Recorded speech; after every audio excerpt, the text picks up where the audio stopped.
Hi, welcome back to my channel. My name's Erica and today we're going to talk about all of the books I read in the first half of March. So I have 11 books here to talk about and it was a really good half of the month. So let's jump into it. Okay, so the first thing I want to talk about is I read the whole Inheritance Games trilogy this month and I buddy read it with my best friend, so it was a fun time. This is about a girl who randomly inherits a billionaire's fortune after he passes away, and she has no ties to him, so no one really knows why she inherited this billionaire's fortune. It's like $45 billion or something like that. So she goes to his house for the reading of the will, and he has 4 grandsons, and they are trying to figure out through like riddles and games that this billionaire has set up because he loved that. They're trying to figure out what or why she was left the inheritance instead of any of his grandsons or his daughters. And yeah, so it's a 3-book trilogy.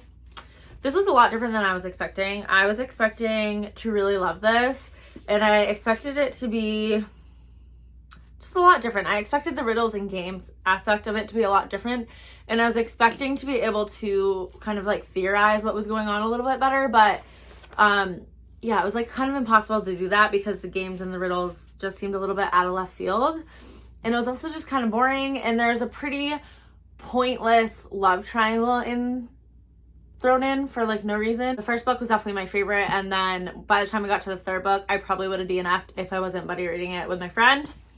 So yeah, I gave the first 2 books in the series 3 stars, and then the last one 2 stars because I was just so bored and over it and didn't care anymore. I did like how the 2nd book wrapped up at the very end. I thought that was a nice ending to the whole series overall, but yeah, these were just lackluster to me.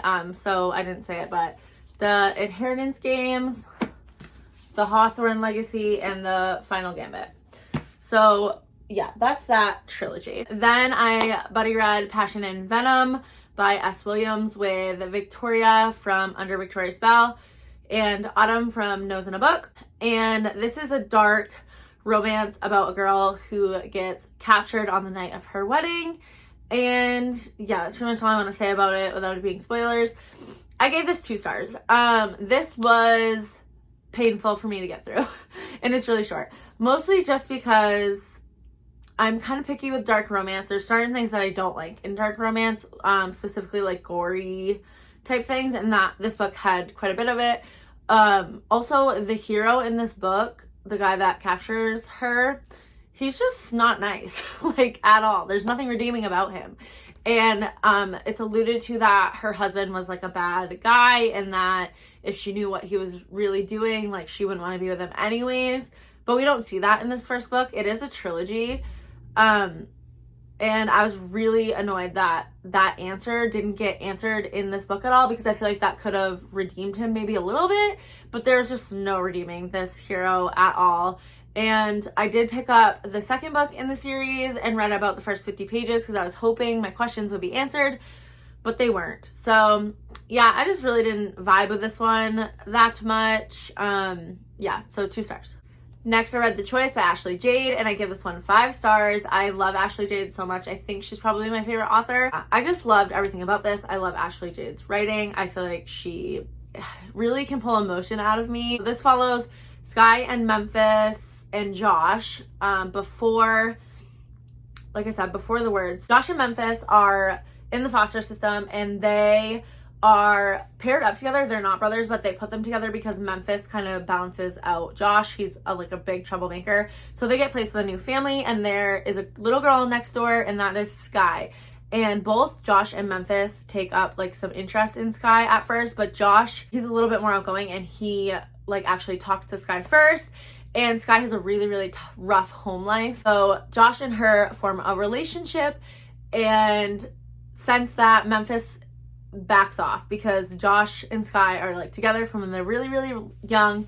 Even though Memphis like loves her and has always loved her, he backs off. But then Josh starts to make some really bad decisions as they get older, and Memphis and Sky form more of a bond. And yeah, it's just really great. I can't wait for the next book to come out. I think it's definitely going to be 5 stars for me, and I just can't wait to read that book.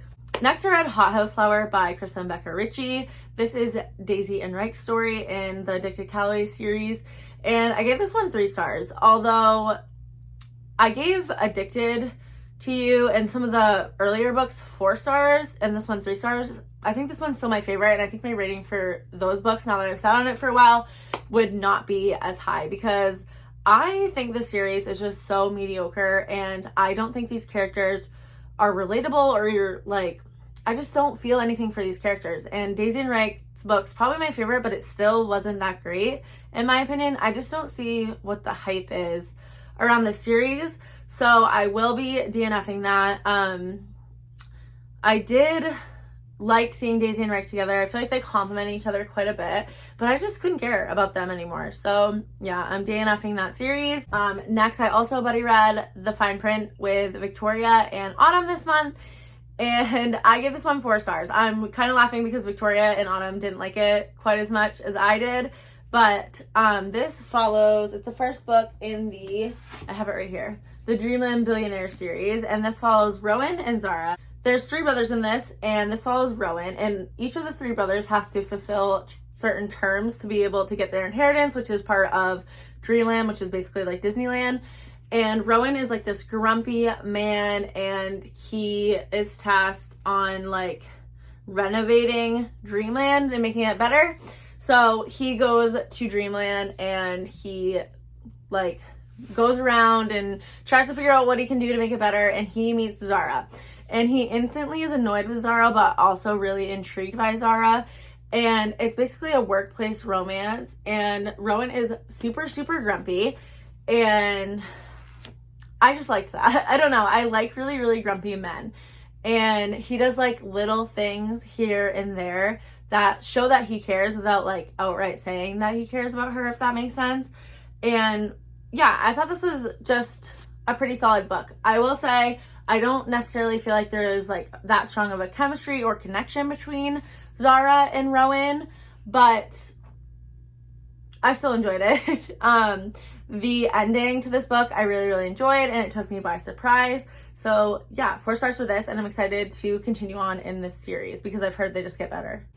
Next, I read Rhapsodic by Lauren Thalassa. This is a book I have been so excited for, and I loved it. I gave it 5 stars. So this is a fantasy romance book following a siren named Callie who finds herself in a sticky situation when she's young, and she calls upon the bargainer to make a deal for her, and the bargainer will come and he will make a deal for you with you, and then you owe him something. So she makes a deal with him, and then throughout her life she keeps making deals with him, and then we flash forward to 7 years in the future where he's calling upon her to fulfill her debts, and she has a lot of them. So it was really, really great. It is obviously a romance between her and the bargainer, and it took me by surprise. This was way different than anything I had ever read before, and I was pleasantly surprised. So this is told in past and present timelines, which I typically tend to like, and it really worked in this book.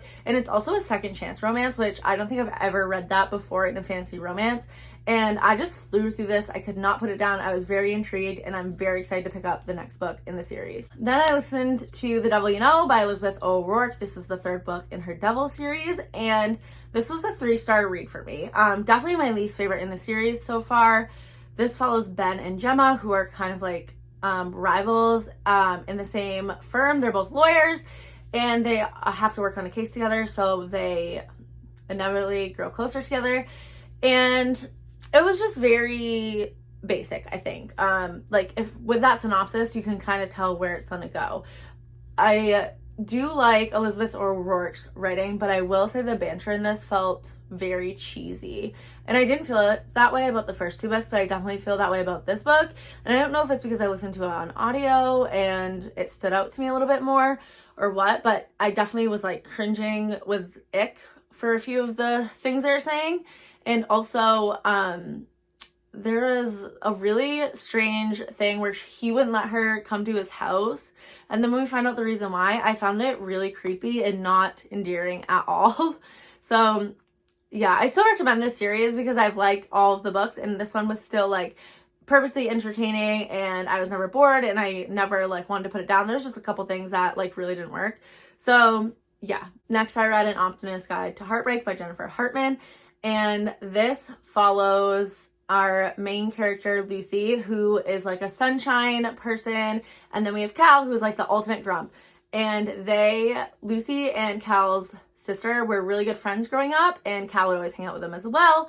And then we know right from the beginning that something happened to Cal's sister, and her name's Emma, and she dies. You find that out. You don't find out why in the book, but you'd find out that she has died, and then after that, Cal's family moved away, and they like lost communication with each other. So then Lucy moves. She was buying her own house, and she sees that Cal and Emma's old house is for sale, so she buys it and moves into that. And then she gets a job at his auto shop that he owns, and he is just like super grumpy, does not seem like he wants anything to do with her, but hires her anyways, and it goes from there. There's not much else I can say about it. But I think this was a really solid first book in the duet. I was intrigued the whole time, and I think Lucy is almost insufferable. Like, she's so bubbly and quirky that it was almost annoying. And I feel like there's a really fine line that you can walk for that, because she definitely like went over the line of being just annoying. But I think this book is also really emotional too, so it balanced out that a little bit, if that makes sense. But yeah, Lucy was like extremely quirky. Her dogs are named like key lime pie and lemon meringue. Like, she was just very too quirky for my liking. Cal was great though, but there's a lot of push and pull in this. It's very angsty, which is what I like, and I'm excited to see where the next book goes in this series or duet.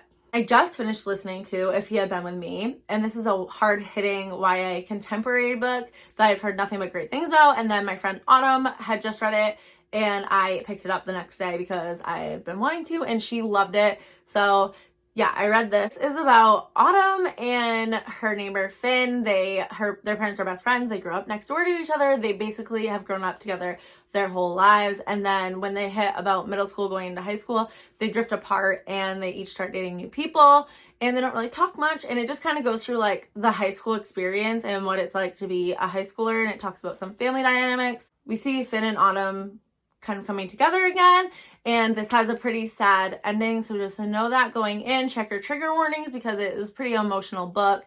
I didn't cry. I almost never cry in books, but I was like this close. It was really sad at the end, but it was really great. I think if you're not someone who ever likes young adult, I wouldn't recommend that you read this, because it reads like a traditional young adult book, I guess. But I do enjoy young adult from time to time, and I feel like this was a really solid one.